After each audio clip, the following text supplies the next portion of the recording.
Hi guys, I am Neetu Nigam and welcome to my channel Success with Nigam Institute। जैसा कि आपको पता ही है, अभी मैं UP TGT and UP PGT syllabus के अकॉर्डिंग प्रैक्टिस सेट लेकर आ रही हूँ। आज हमारा संख्या है प्रैक्टिस सेट 5। इससे पहले 4 practice set and topic wise मैंने वीडियो आपको डाल चुके हैं। अगर आपने नहीं देखा है तो प्लीज़ उसे अवश्य देखें। तो चलिए आज का हम स्टार्ट करते हैं प्रैक्टिस सेट। वीडियो को पॉज करके आप आंसर चेक कर सकते हैं कि आपके आंसर कितने सही जा रहे हैं। तो चलिए स्टार्ट करते हैं। पहला क्वेश्चन है, धर्म की उत्पत्ति सिद्धांत में किसने शरीर आत्मा और स्वतंत्र आत्मा की बात प्रयोग की है? E B Tylor, Max Muller, B Malinowski और मैक्स वेबर।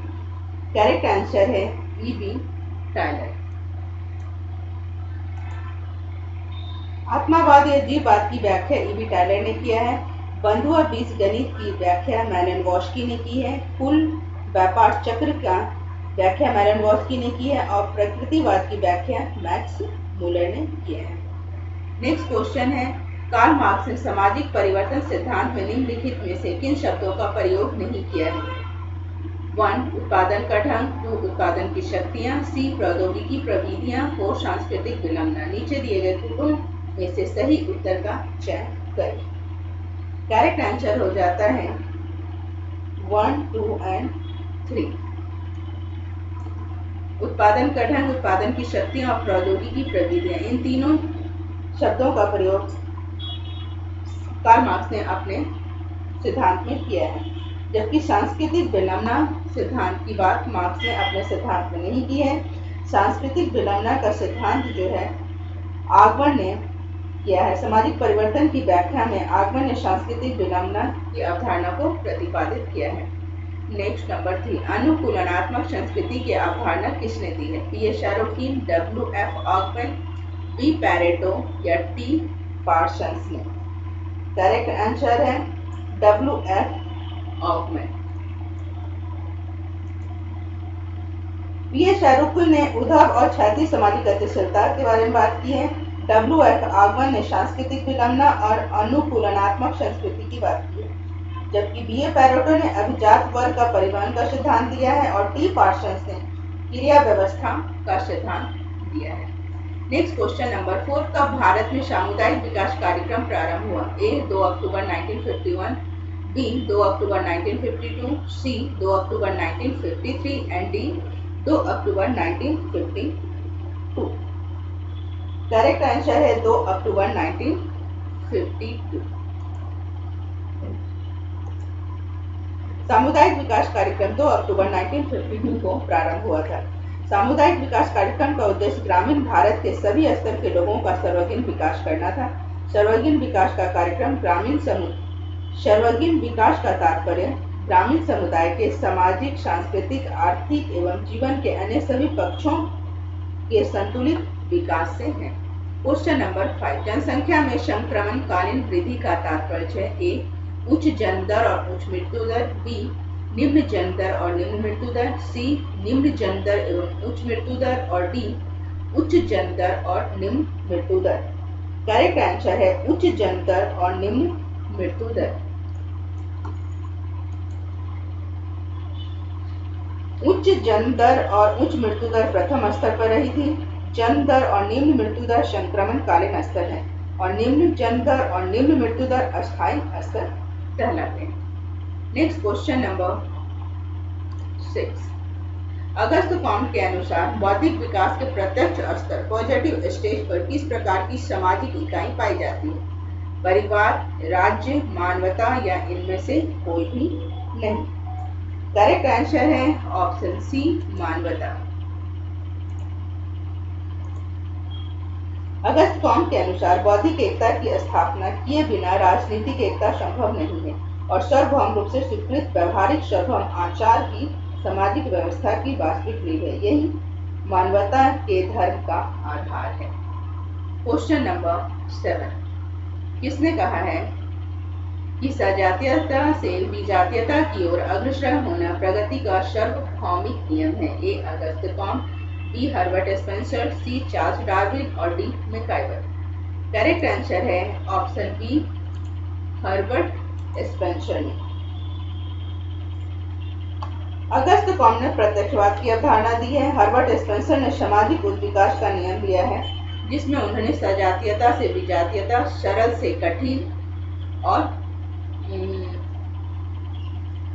समरेखीय से विषम रेखीय की ओर इस तरह का सिद्धांत लेते हुए वो चलते हैं। मैकाइवर ने सोसाइटी और डार्विन ने ऑरिजिन ऑफ स्पीसीज सिद्धांत का वर्णन किया है। Social philosophy of an age of crisis नामक पुस्तक के लेखक कौन है? D.H. Morgan, D. Talcott Parson, C. P.S. Sorokin, D. Michael Anderson. Correct answer है option C, P.S. Sorokin. D.H. Morgan की पुस्तक है social theory and family. Parson की पुस्तक है the structure of social action.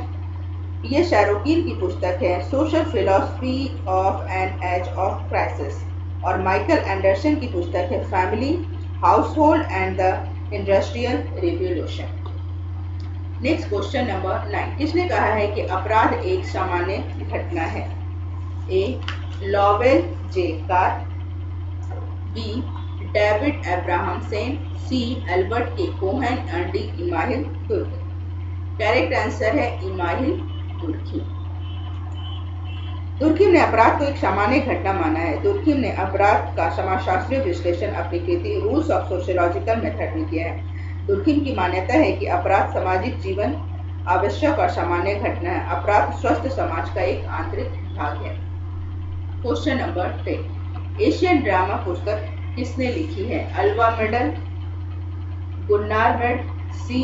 A.D. Ross और D. P.B. Bottomore. P.B. बाटोमोर।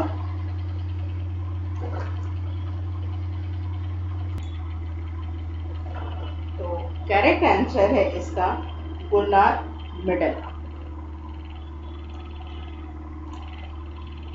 Option D Gunnar medal.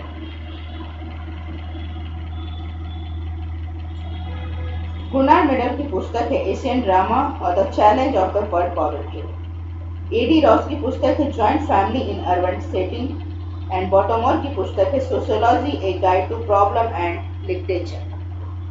Next question number 11।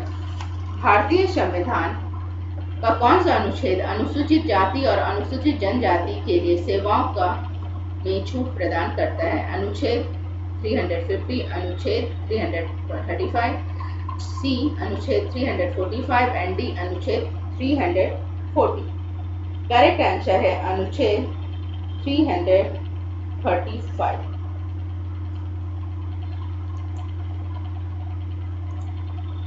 अनुच्छेद 345 में राज्य की भाषा के बारे में बताया गया। अनुच्छेद 340 पिछड़ा वर्ग आयोग है। अनुच्छेद 350 व्यथा निवारण के लिए अध्यावेशन में प्रयोग की जाने वाली भाषा है। और अनुच्छेद 335 में अनुसूचित जाति और अनुसूचित जनजातियों को सेवाओं में छूट दी गई है। Next question number 12। निम्नलिखित में से कौन सी एक संस्कृति की विशेषता है? संस्कृति दैवीय उपहार है। Number B. संस्कृति समाज द्वारा निर्मित है। सी. संस्कृति आनुवंशिक विरासत है। और डी. संस्कृति पर्यावरण का हेर फेर है। करेक्ट आंसर है ऑप्शन बी. संस्कृति समाज द्वारा निर्मित है। संस्कृति पर्यावरण का मानव निर्मित भाग है। संस्कृति को परिभाषित करने और व्यापक रूप से शब्द को काम में लेने वाले प्रथम नृत्यवेता टायलर थे। उन्होंने संस्कृति की परिभाषा उन सभी विश्वासों, विचारों, प्रथाओं, कानूनों, आदर्शों, कलाओं तथा अन्य निपुणताओं एवं दक्षताओं के अर्थ में की है, जिन्हें व्यक्ति समाज का सदस्य होने के नाते ग्रहण करता है। टायलर ने अपनी परिभाषा में विशेष रूप से इस बात पर बल दिया है कि संस्कृति एक सामाजिक विरासत है, समाज द्वारा व्यक्ति को दिया गया उपहार है। संस्कृति न तो दैवीय उपहार है और न ही आनुवंशिक विकास और न ही आनुवंशिक विरासत और न ही यह पर्यावरण का हेर फेर है। Question number 30। सांस्कृतिक सापेक्षवाद से निम्नलिखित से क्या आशय है? ए. सर्वभौम सांस्कृतिक प्रतिमान है जिसका अनुसरण हमें अवश्य करना चाहिए। बी. सांस्कृतिक संस्थाओं के प्रति किसी के विचार उनके सांस्कृतिक परिप्रेक्ष्य से अतिरंजित होते हैं। सी. किसी विशेषज्ञ का प्रकार और अर्थ उसके सांस्कृतिक विन्यासों के सापेक्ष होता है। और डी. किसी का यह विश्वास कि उसकी संस्कृति दूसरों की अपेक्षा श्रेष्ठ है। करेक्ट आंसर है ऑप्शन डी, किसी का यह विश्वास कि उसकी संस्कृति दूसरों की अपेक्षा श्रेष्ठ है। सांस्कृतिक सापेक्षवाद से आशय किसी विषय का प्रकार अथवा अर्थ उसके सांस्कृतिक विन्यासों के सापेक्ष होता है। प्रत्येक संस्कृति अपनी अपनी विशिष्ट परिस्थितियों के साथ अपने ढंग से समायोजन करती है।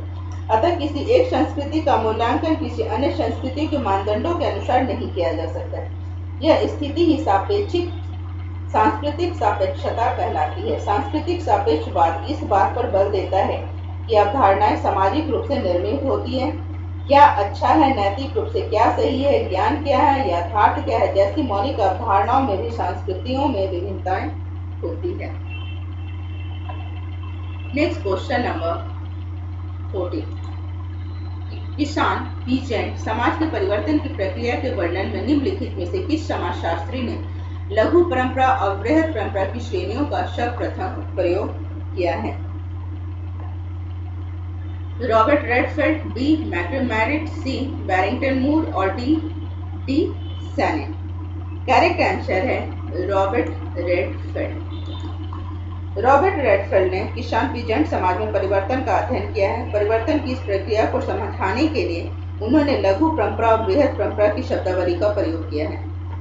बृहद परंपरा से तात्पर्य ऐसे उच्च और बौद्धिक प्रभाव से है जिनका जन्म बाहर से होता है। इस परंपरा का विकास विद्यालयों और देवालयों से होता है। दार्शनिक चिंतकों और साहित्यों की परंपराओं का सृजन और हस्तांतरण सचेतन प्रयासों द्वारा होता है।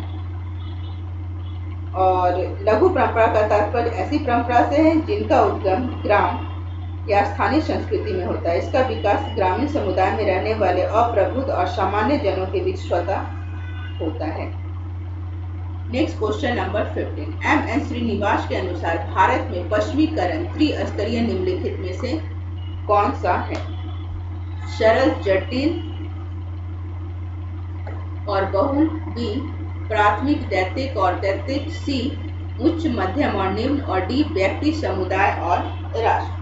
करेक्ट आंसर है उच्च, मध्यम और निम्न। भारत में हो रहे सामाजिक परिवर्तन के संदर्भ में प्रोफेसर एम.एन. श्रीनिवास ने लिखा है कि मैंने पश्चिमीकरण शब्द को ब्रिटिश राज के 150 वर्षों के शासनकाल के परिणाम स्वरूप भारतीय समाज और संस्कृति में उत्पन्न हुए परिवर्तनों के लिए प्रयोग किया है। यह शब्द विभिन्न स्तरों जैसे प्रौद्योगिकी, संस्था, विचारधारा, मूल्य आदि से घटित होने वाले परिवर्तनों का द्योतक है। जहाँ संस्कृतिकरण की प्रक्रिया नीची जातियों द्वारा ऊंची जातियों की जीवन शैली, मूल्य, विश्वासों के अनुकरण को इंगित करती है, वही पश्चिमीकरण द्वारा ऊंची जाति के हिंदुओं द्वारा पाश्चात्य विशाल विचारों और सांस्कृतिक मूल्यों को ग्रहण करने को प्रकट करती है। नंबर 16। निम्नलिखित तथ्यों पर विचार कीजिए कि महात्मा गांधी के लिए स्त्रियों का राष्ट्रीय आंदोलन में शामिल होने का अर्थ था कि वे 1 घर में बैठे और खादी काटें, और 2 विदेशी वस्त्रों की होली जलाने में सहभागी हो।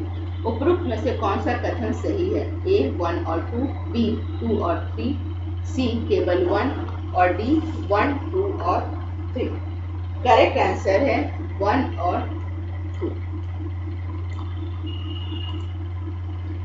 महात्मा गांधी ने महिलाओं को राष्ट्रीय आंदोलन में भागीदारी करने के लिए प्रेरित किया। उनका महिलाओं के लिए सुझाव था कि पुरुषों को जेल जाने के बाद वो बाहर आंदोलन की तीव्रता को बनाए रखें। तो करेक्ट आंसर हो जाता है घर में बैठे और खादी काटे और विदेशी वस्त्रों की होली जलाने में सहयोग करें। निम्न 20। गांधी के सत्याग्रह को बेवर की निम्नलिखित में से किस एक सामाजिक क्रिया के प्रकार का उदाहरण के रूप में माना जाता है? ए नैमित्तिक तार्किक क्रिया, बी भावात्मक क्रिया, सी मूल्य तार्किक क्रिया और डी मूल्य उदासीन क्रिया।